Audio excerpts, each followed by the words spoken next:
My name is Phoenix Gonzalez, and I think first I'd love to start by getting a show of hands in the room. How many traditional and non-traditional broadcasters do we have in the room? Welcome. How many MCNs from YouTube do we have in the room? Okay. How many online publishers do we have in the room? And how many people who are creating content to deliver online do we have in the room? Okay. Interesting audience. Awesome. Thank you guys so much. As I said, my name is Phoenix Gonzalez. I'm one of the co-founders of .studio Pro. We are a multi-channel or multi-platform network. We give creators and broadcasters all the way up to MCNs the ability to go owned and operated. And we give them syndication tools so that they can go cross-platform and device. Last year when we launched our service, we understood that the time would come when multi-channel networks, online publishers, broadcasters were going to need to be able to go multi-platform. And that's where our conversation starts today. First, I'd like to take the time to introduce you to our wonderful panel. And I will just go down the line here and you can just tell everybody a little bit about yourself. First, we have Chris. And I don't want to mess up your last name. Finan. Finan. Yeah. He's a Finan man. Yeah. He's a senior Nice manager of digital video and emerging products at Cox International. Yep, so I am a senior product manager. I focus mostly on video and emerging products. So we have local news properties in radio, TV, and newspaper. So I kind of act as a resource for those properties to push best practices for video from an advertising perspective, as well as some of their emerging products. Great. Next, I'm going to say Sarah Collender. Close, Kolodner. Kolodner. Everyone says that, it doesn't matter. She's the director of East Coast Sales at Kin Community, and they're an MCN out of YouTube. Yeah, so thank you for the introduction. You're welcome. We are kind of in a phase of calling ourselves also, as many of you might know, an MPN, kind of coming from an MCN for exactly the reasons Phoenix just said. It's really important, obviously, for all of our creators, and we have about 155 YouTube creators to be able to deliver their content and engage with their audiences on multiple platforms. So that's kind of a little bit of an evolution as of recent for Kin Community. And obviously, my job is working with brands and kind of leading the East Coast sales team to create the most authentic and engaging content, because obviously we all know working with creators at times, it's difficult to make sure that brands and creators kind of have their goals met in similar ways, and they sometimes feel like they're running a little bit parallel. So our job is to really kind of bring them together and make sure that the content that's being created is not only engaging, but feels authentic, works for the brand, and works for the creator. So that's me. Thank you. And next we have Vernon. I got that one right. Head of Product Development and Technology for Whistle Sports. They're also an MCN out of YouTube. That's right. So I'm the head of product development and technology, which also makes me the head nerd for Whistle Sports. We actually, while we came from the MCN world, much like Kin Community, we don't really consider ourselves an MCN anymore. We are much more focused on a engagement platform. So a lot of our efforts are really focused these days on distribution of digital content on a wide variety of platforms that also find ways to engage our viewers, to find interesting ways to get our content to be shared, to be reviewed, and also to be promoted across these various endpoints with specific focuses on the benefits and strengths of those individual endpoints, most of which are social media these days. Great, well thank you so much. So we have three central areas that we'll touch on today, and the first one is kind of talking about the evolution of platforms. And I had the opportunity to speak with each of the panel members prior to the panel, and I was able to extract some information that I felt like would be valuable to each of you in the room. So I think I'm going to start with you, Evan. Because I really think that understanding how Kin Community came into, how Whistle Sports came into the space so quickly a year and a half ago, and really looking at businesses today needing to achieve shorter cycles and faster times to market, I think that's something that's really interesting from an evolution perspective that I'd love for the audience to be able to hear a little bit about. Sure, absolutely. So Whistle Sports came about as what used to be an MCN at the very beginning of 2014. And we launched with a very small number of partners, some of whom were very big in the YouTube space and some of whom were big elsewhere, and some of whom, quite frankly, were very, very small.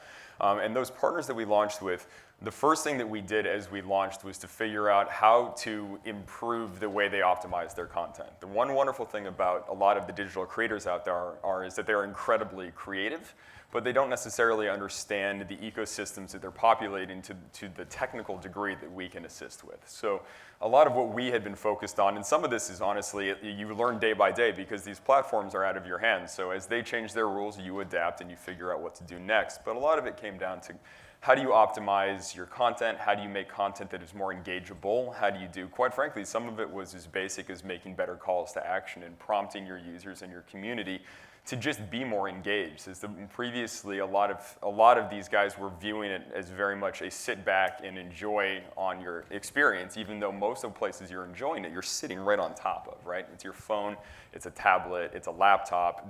Most of this stuff does not come from the 10-foot experience. And so over the past year and a half, we've been really evolving heavily to focus on how do we increase their understanding of all of these various ecosystems, understanding how to program better, and understanding how to take one piece of content and make it applicable across these various endpoints. So that's a lot of what we've been focused on over the past year and a half or so. Great. Next, I'll move to you, Sarah. Working with Ken and knowing kind of the evolution of Ken coming out of DECA into Ken, how platforms have changed and how businesses needed to adapt. I'd really love to kind of understand from that perspective, coming from DECA into Ken, why and how it was that they needed to adapt. Sure. So again, Kin Community started as actually DECA, and DECA was basically producing just, custom video content. It was a little bit at the start of influencers. They were trying to find slightly recognizable names and making different series, Momversation probably being the most notable one. And I think the evolution of our company was recognizing that once you created this amazing content, back in 2008, where was it going? So it was very hard to find the correct environment for that content. You were running the content, maybe people were kind of not viewing it or skipping over it. It was running in a 300 by 250 on a blog site. Nothing kind of was really jiving and making sense. So what they recognized, which obviously was YouTube, and said there is already a platform that exists with people who are creating incredibly engaging content, and this platform is something that it has organic distribution already. You don't have to take your ad, you don't have to pay to put it, or your content, you don't have to pay to put it somewhere else, it's already built in. So that was kind of the thought process behind that evolution, and the recognition that YouTube itself is such an incredibly engaging platform.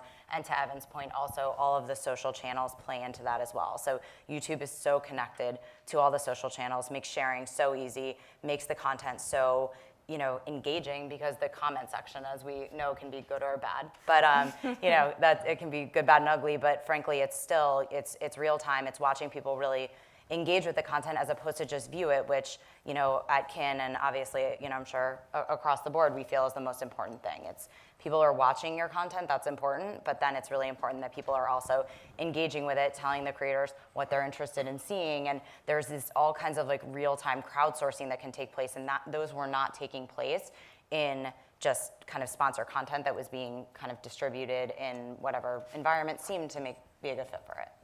Thank you.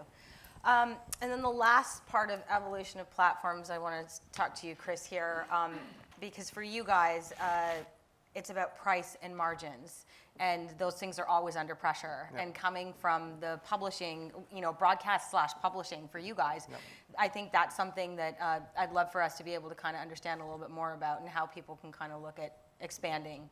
Yeah, so for us, between radio, TV, and newspaper, they all work differently, right? Mm-hmm. So our owned and operated sites are still very much king, and the content on those sites is king. So the great thing about those properties is that they've already got this highly engaged local audience that is going to come to their site every day to get the news. So we know that. We've got incredible insights about those audiences that we can then report back to the advertiser and sell those audiences.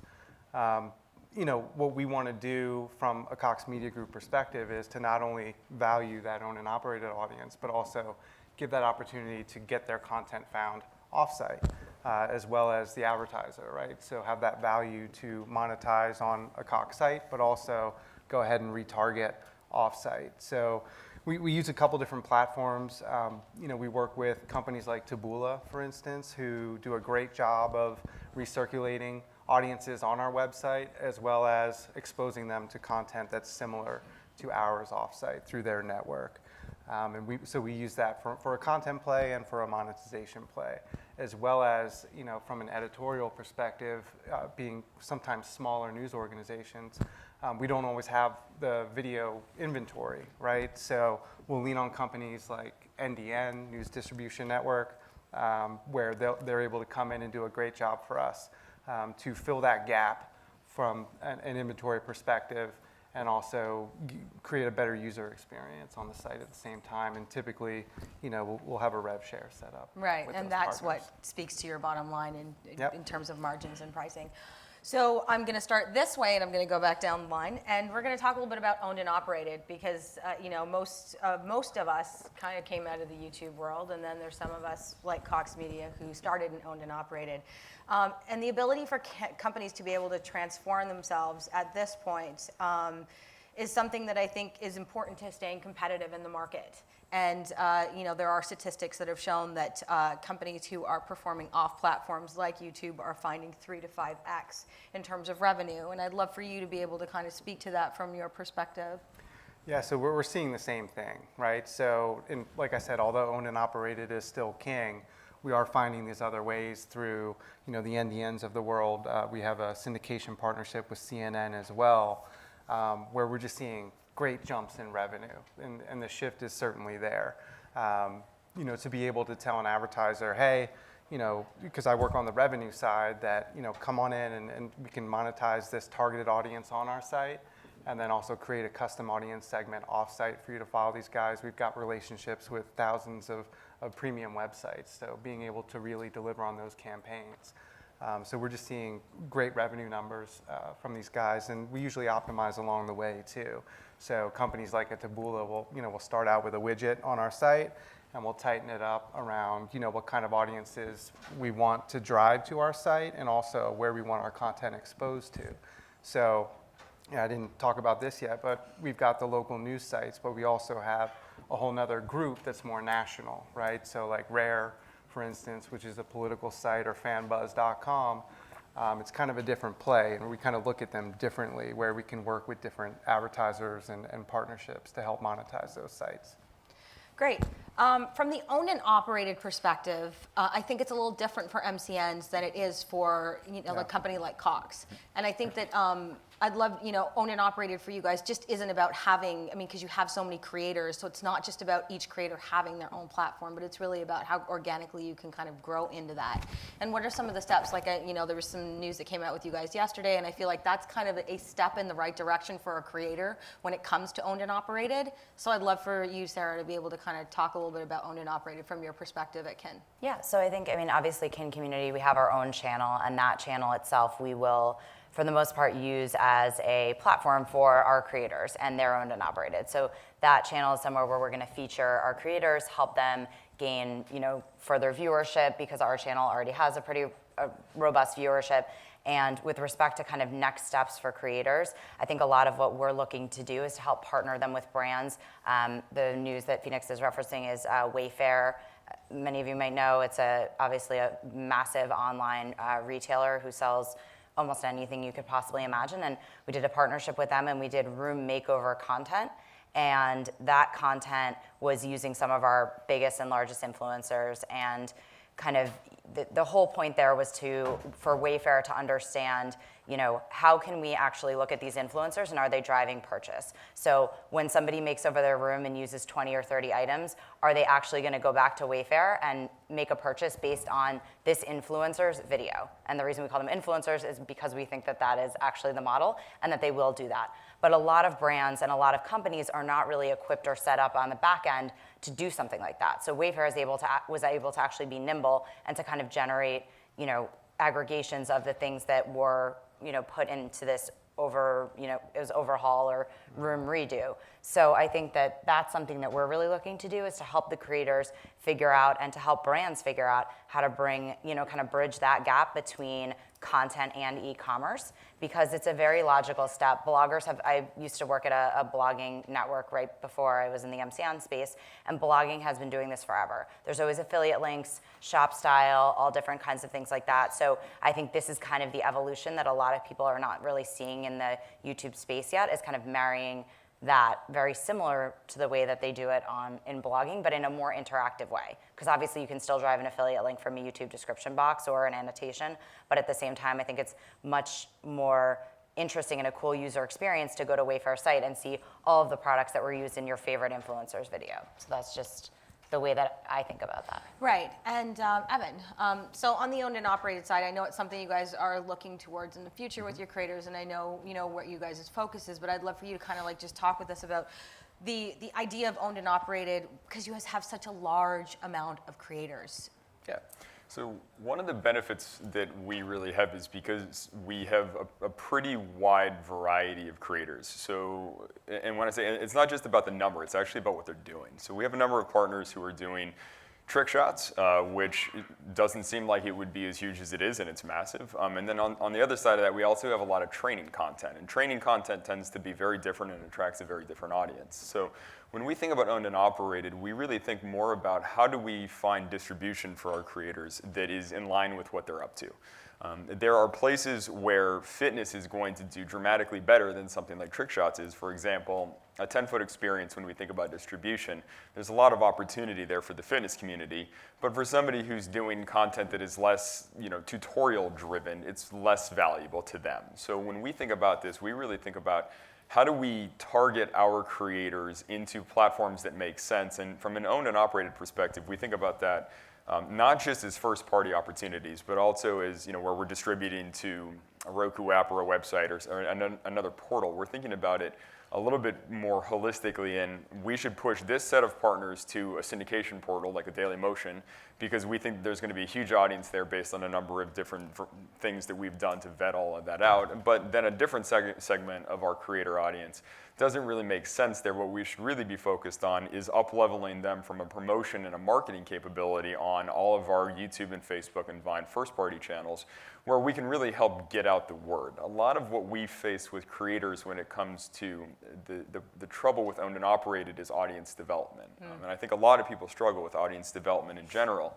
When you're thinking about YouTube and Facebook and some of these other social platforms come with an inherent audience development mechanism, which is the share, the comment, the post. Facebook especially has been really driving towards that by programmatically controlling your feed and what you see based on what your friends are up to. So we are really focused on how do we take the best advantage of things like that, and how do we find the best opportunities for our creators to expand their reach, expand their audience, but also to do it in a way that we don't want to just shotgun stuff out there. The last thing we want to do is promise the moon to a creator and then put them on a platform that we've spent time and money on, and they get 200 views. That doesn't really make sense to them, and it damages our reputation. So when we think about this and from an O&O perspective, we look at each creator and we try and figure out where they make the most sense and what is the most efficient way to get them there. Thank you. Next, we're going to move on to social media footprint, because I feel like that's a really important part of the evolution of platforms and really being able to grow your IP and your property. And there was a great quote that came out that said, "Those that are able to swiftly adapt to changing market conditions and capitalize on innovation to drive business are in the best position to succeed." I would love to start with community. Okay. Because I really feel like you guys, with your 100 creator community, I feel like you guys are you're working very strategically with each of your creators. Yep.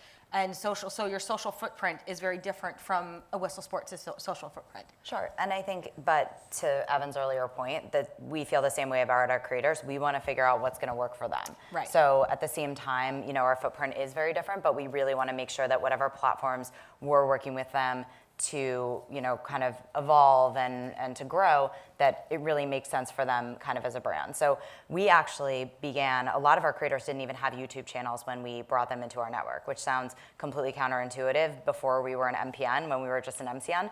But what we recognized was people who have hundreds of thousands of followers on Pinterest and an unbelievably engaged audience and are creating beautiful content and maybe have a blog as well, they might be a really great YouTube channel. People might want to really see that content brought to life in a different way. So sometimes with blogging, it's hard, and again, I came from a blogging platform, so I understand, to kind of see a DIY. Because yes, there's steps, and yes, you can take pictures, but when you're watching someone do it on a video, it's really completely different. So we actually kind of went backwards with some of our creators and took them from other platforms that they were doing amazing work on, and then Right. help them to grow YouTube channels. So we have an entire partnerships team that's dedicated to that. Now on the flip side, we had plenty of people with incredible YouTube followings who weren't necessarily engaging with their audiences or sharing their content outside of YouTube, which again, to Evan's point, there's just so many platforms, and it's a challenge to recognize which ones are going to be the best ones for that specific creator. And for a variety of reasons. Facebook obviously has a different age demographic than Instagram, than Pinterest, they're all kind of very unique platforms. So I think what we look to do is to kind of marry the content and the creator with the other platforms and help them recognize what actually does well on those platforms. How do you share on Twitter? What does it look like? How do you really grow that platform if that's what you're looking to do? Why is this content better for Facebook, Pinterest, et cetera? So that's kind of the lens that we think about it Right. through, and kind of front and back the way that we've done it. So for you, you see that it's every platform is growing at a different rate depending on the creator and what their content is and how how their audience is engaging. Some content is just not great for Instagram, frankly. If it's Right. really all content that is just not visually necessarily attractive or is difficult to really capture in that, kind of small little square that I always have such trouble with, cropping my pictures. But, I think depending on the content, it's just not great for every single platform. Pinterest, is the same way. So just figuring out where they are strong, what is their content meant for, and what's the best way of communicating with their audiences. Because it's hard to, Twitter's very live. You don't want to tweet something out and then somebody hears from you 3 days later. They're like, that's not relevant anymore. No one cares. So if a creator can't really, handle Twitter because they're doing so many other things, you don't want them to then, put all this time and energy into Twitter, and it's really just not the right thing for their platform. So that's Right. the way that or their, kind of personal brand. So that's the way that we think about it. Yeah, thank you. Chris, I know social media isn't fully your Not my department, thing. but we did talk, and I think there were some interesting things that came up from a tools perspective, one, with your platforms, social, and then how you guys actually, moved your audience around to your ONO from social. Yeah. So I'd love for you to kind of share some of that with the audience, because I think there's some interesting things that came out of our conversation. Yeah, so that's been the key for us, right? So the way, I think we see social, right, as it's not my product, but our conversation from earlier is that we absolutely see it as an audience driver back to our owned and operated sites. It's a way for us to have a different voice than we do on our website to go after those audiences, like on YouTube, a younger audience that may not come to the news site directly. So they can kind of play a different character. For instance, you might have a radio station that, has a band, in the property, and they do 3 songs. Well, they'll, have one on YouTube, and then for more, they'll tease them back to the website. So that's been really successful for us. And some of those other sites that I mentioned, like Rare, has been extremely successful using social to drive traffic. Creating that voice out on Facebook to really drive engagement and interest in the site. So we've seen big leaps and bounds from them through Facebook. Awesome. And then, Evan, you and I spoke, and you were saying that while you guys started in YouTube, the other platforms are faster growing platforms for you. So I'd love for you to kind of talk a little bit about that, because I think that's interesting. As social is such a big beast, and there's just never, you always feel like, God, I got to learn something else, and I got to do something else. I think it's interesting for other people to hear some of the perspectives in terms of how are you guys seeing this growth so quickly off YouTube on these other platforms? Yeah, there's just a lot of stuff out there. So YouTube has been an established platform, and YouTube was there before we got there, and YouTube is going to be there long after the rest of us have died off. But not us companies, we're all wildly successful. I mean, us individuals. So, a lot of what we face, especially, with our audience target is mostly young men, age about 12 to 30. Although, that's a rough swag, but you get the idea. This audience no longer views individual portals as the end-all be-all. Some of them have particular content desires. You go to YouTube and you're going to watch some video, and it might be a social experience, but it's probably not really a social experience. You typically have channels that you subscribe to and you follow. So what ends up happening is that these audiences migrate depending on what they're up to, right? So for Facebook, it's more of a social experience with people you know. With Twitter, it's more of a generalized conversation that's a running thread. With Instagram, it's all pictures and short form video focused, and it's really more about kind of what you're up to at this moment that has a little more personality to it. And as these platforms continue to come online, we're pursuing the places that make the most, that have the most attention on them. So for example, we've pushed really hard over the past 3 months into Snapchat, because Snapchat, as they begin to make themselves into a media platform, are becoming very, very interesting to us. Now, the interesting thing about Snapchat is that we don't know how we're doing on Snapchat. We're kind of guessing at it, quite frankly, and I think a lot of people are, and I think that's a good thing. As these platforms continue to multiply, what we are really focused on figuring out is where should we be focusing our attention and where should we not, and that's a big conversation, because partner to partner to partner, we got some partners who are huge on Instagram and don't use Twitter at all. We got some people who are making their living off of Vine. Literally, they're making their living off of Vine, and they don't even pay attention to YouTube anymore. And so, when we think about this ecosystem, we are trying to figure out, as everybody else is, how do you create a singular channel that you can break individual pieces of content into, and then share them into various places where they're going to be the best received. A video that does well on YouTube might perform poorly on Facebook, and one of the things that it is our responsibility to our partners and to our creators and to the general market in general is figuring out what the hell the difference is between the two. So a lot of what we think about when we think about this is, as these media platforms continue to expand, and I think of them as media platforms because I'm a distribution nerd, but when we think about it holistically as a company, we think about social as all of these interesting places to engage people with content that they care about, and that really caring about it is the first person who figures out how to make somebody care evenly about the same piece of content on 6 different platforms is going to be just put all your money into them today. Just do it all. And it's quite frankly, I don't know if anybody's going to get there, but and these things every day, new stuff emerges. Yik Yak in 3 months may have destroyed Snapchat. I don't think it's going to, but it might have. And so we're all, quite frankly, a little bit terrified, and that's the point of showing up in the morning, is to be just scared enough to have to kill yourself to make your partners win. Awesome. So now we move on to syndication distribution. And at first, when I was putting this panel together, I was looking at the syndication and distribution, and I was trying to identify between the two, because back in the day, it was syndication is you do 100 episodes of a show, you get syndicated. Not anymore. You look at distribution, you look at syndication, those lines are blurred now. In terms of looking at, and everyone has a specific way that they syndicate or they distribute. Bloggers have specific ways that they syndicate. It's affiliates, and it's the affiliate model. It's with you guys. It's finding the CNNs and the other companies that you can syndicate out to. And with you guys, it's looking at all your different partnerships that you can make. So I'd really love to just kind of go down the line, and I'll let you guys just pick up who wants to share first, because each of you had interesting things to kind of say when it came to distribution / syndication. Yep.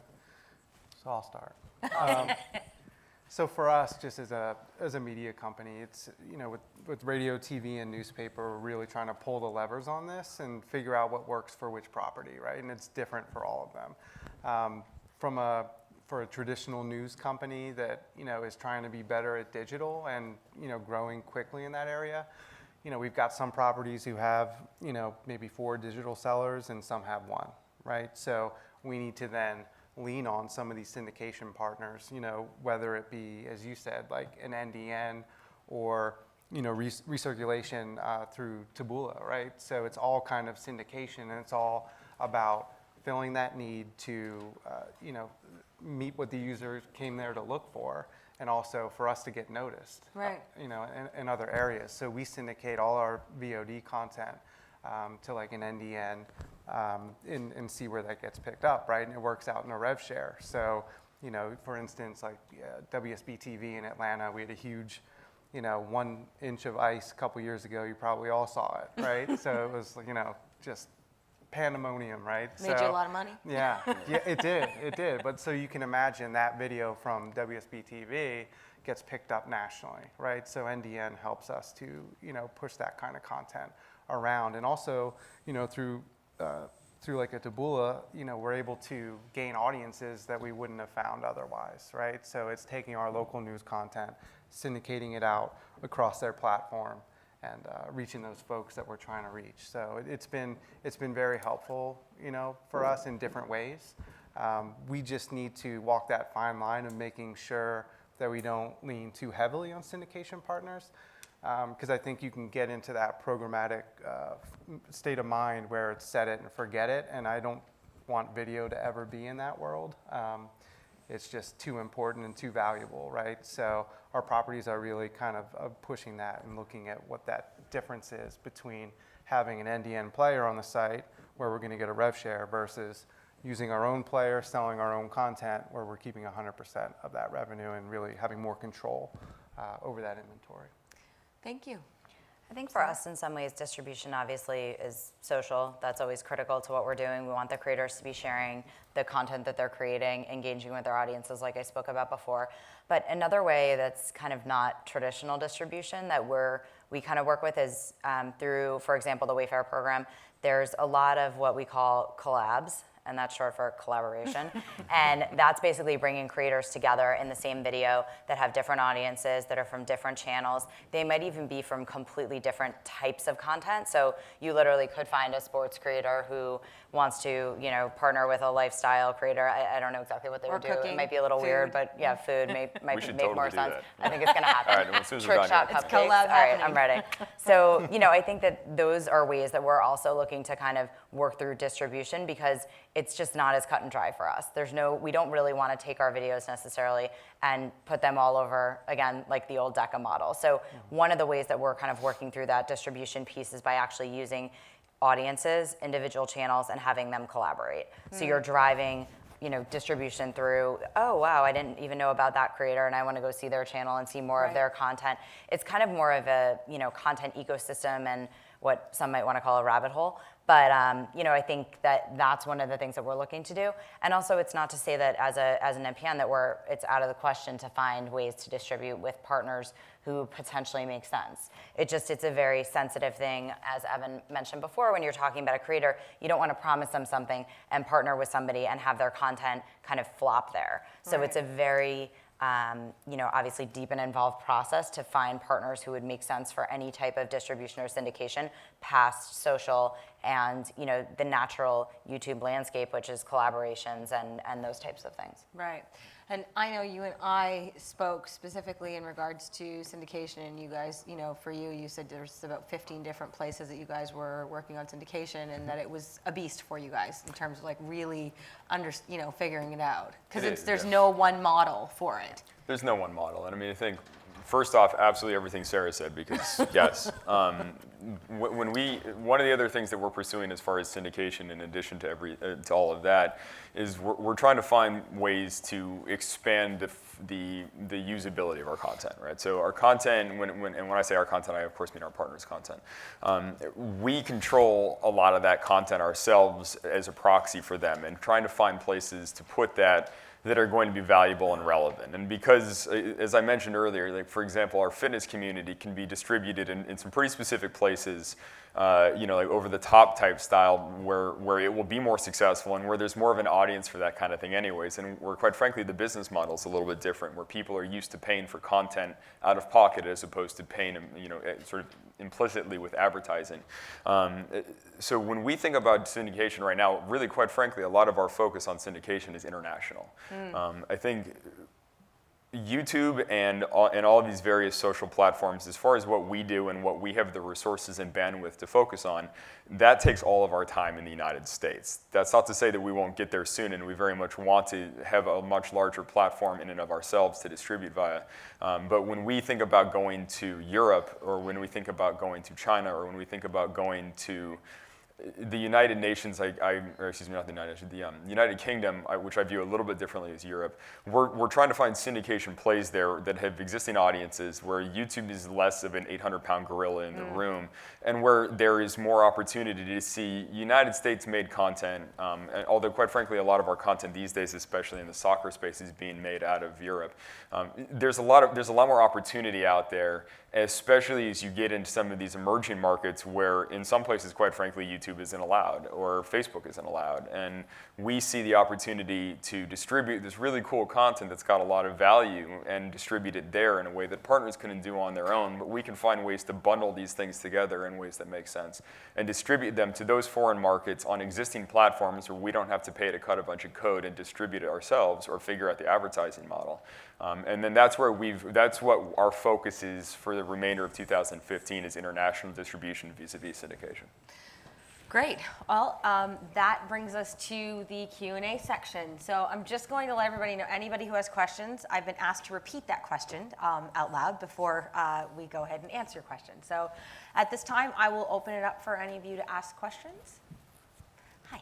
Yeah, hi, Stefan Richard. How do you see live streaming content play into the user-generated content field?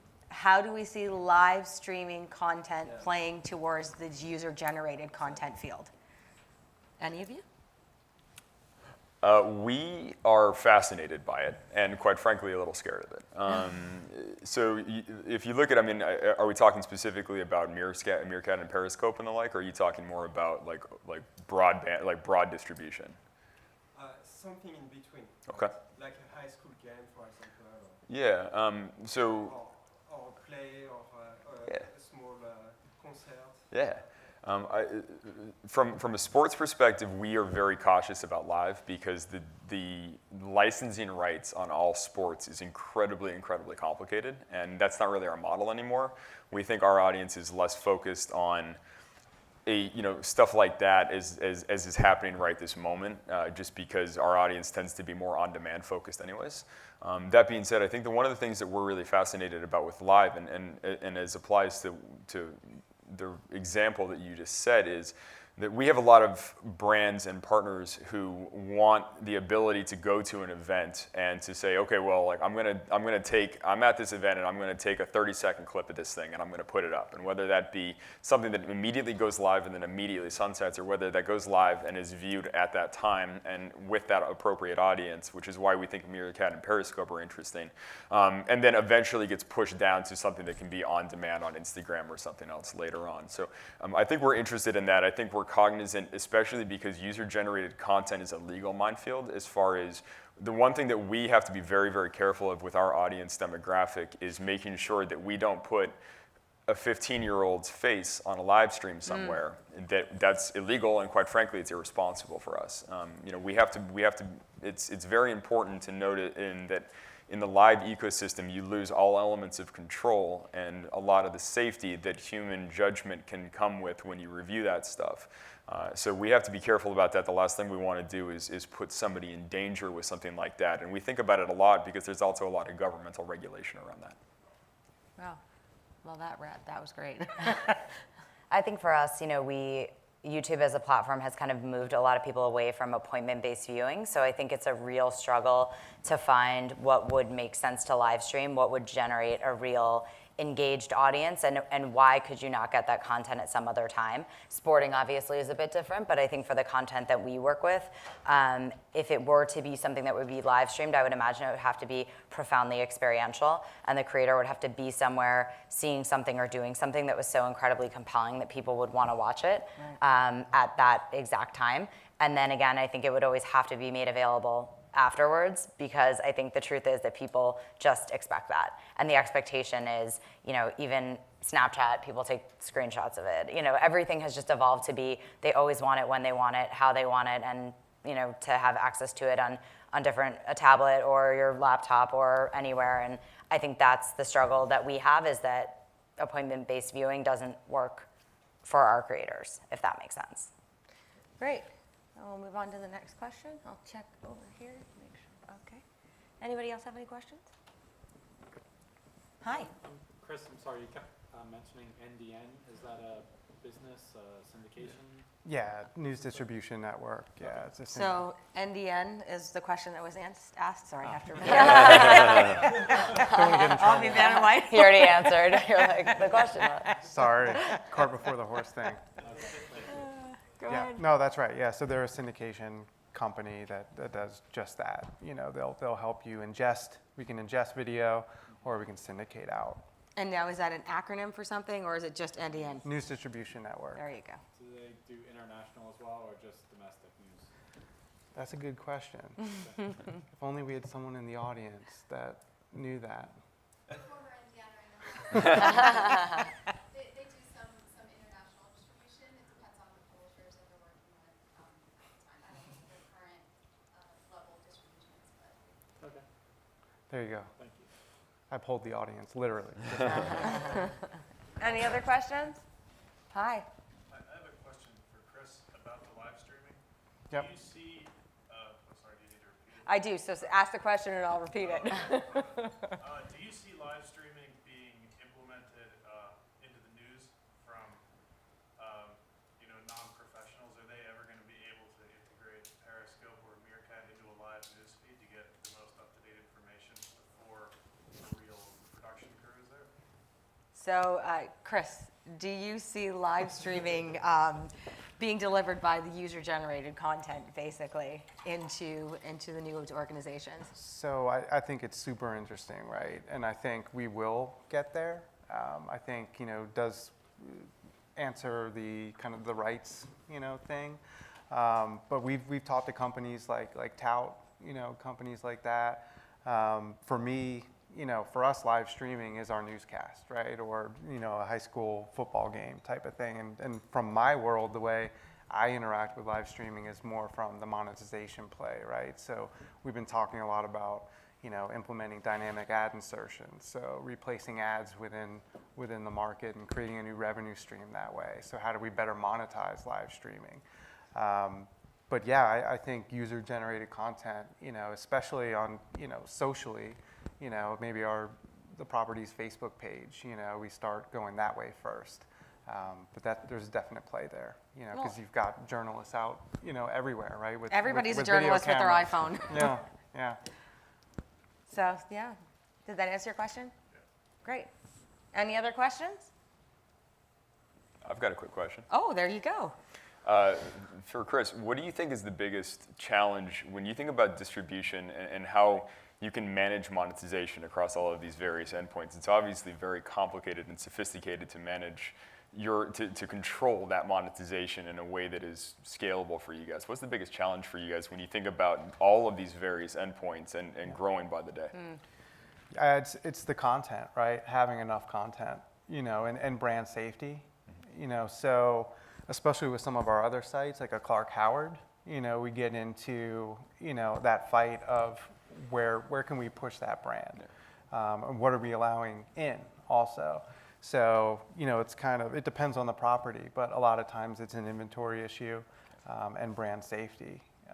But, I wake up and go to sleep with that on my mind every day. So we should keep talking about Absolutely, yeah. No, we have similar challenges with brand safety. It's like, that. Yeah. it's always the new a hot concern. topic. Yeah. Well, I think that brings our panel discussion to a close. I'd like to thank Evan, Sarah, and Chris for taking the time to come out today, and I'd like to thank you all for taking the time to come out. And if you have any other questions, you're more than welcome to come up and ask our panel members. And have a great rest of your streaming media East. Thank you. Thank you.